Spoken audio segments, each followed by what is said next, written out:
Du coup, deuxième partie de mon bilan lecture, donc je vais commencer un peu avec du Kurokawa. Et pour Kurokawa, j'ai lu les 5 premiers tomes de Goblin Slayer. Donc c'est vraiment pour public averti. Il y a beaucoup de fanservice un peu entre guillemets, mais on a vraiment des passages vraiment limite de viol et d'histoire de gobelins. Donc ceux qui connaissent un peu les gobelins et tout dans les mangas, c'est vraiment le pire red flag du monde. Mais voilà. Et moi, je peux bien aimer ces 5 premiers tomes parce qu'on a à la fois de l'action, on a à la fois de l'humour, on a vraiment des passages sanguinolents. Pour l'instant, ces 5 premiers tomes m'ont plutôt convaincu. Je crois que je suis un peu à jour à la sortie de cette série-là, mais je pense pas que je vais faire les autres séries parce qu'il y a beaucoup de mini-saison de cette série. À voir déjà cette série-là qui est, je crois, l'original, et après on verra pour la suite. Mais en tout cas, pour l'instant, c'est plutôt pas mal. Même s'il y a beaucoup de fanservice, beaucoup de viols, beaucoup de choses en genre, mais moi, vous savez, ça me dérange pas. J'ai lu la fin de Oshinoko direct, donc dès que je vous ai fait l'ouverture direct, après j'ai commencé à le lire. Et je suis triste. Je suis très triste de finir cette série-là.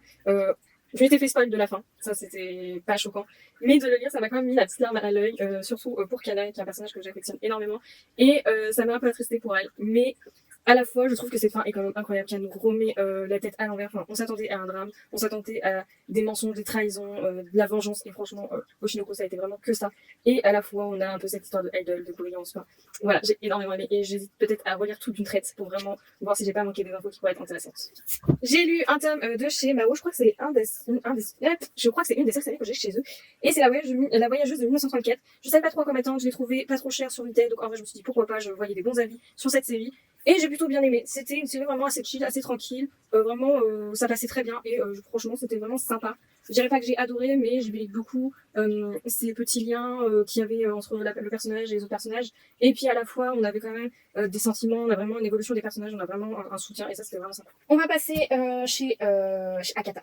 Chez Akata, j'ai lu les 4 premiers tomes de Burn the House Down, et depuis le temps que on m'a dit de lire cette série-là, que je vois des bons avis et qu'il faut absolument que je le lise, il me manque le tome 5, et c'est pour ça que je n'ai pas lu l'intégrale. Et franchement, qu'est-ce que j'attends pour acheter le tome 5, parce que c'est vraiment une série.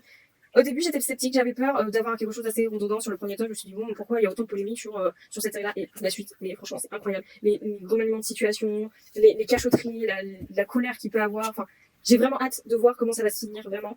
Savoir si on va être dans la continuité un peu de ce drame, ou vraiment où ça va être plutôt quelque chose d'assez joyeux, assez heureux. Enfin, j'ai vraiment hâte de trouver ce tome 5 et de pouvoir lire jusqu'à la fin, parce qu'il me manquait vraiment que ce tome.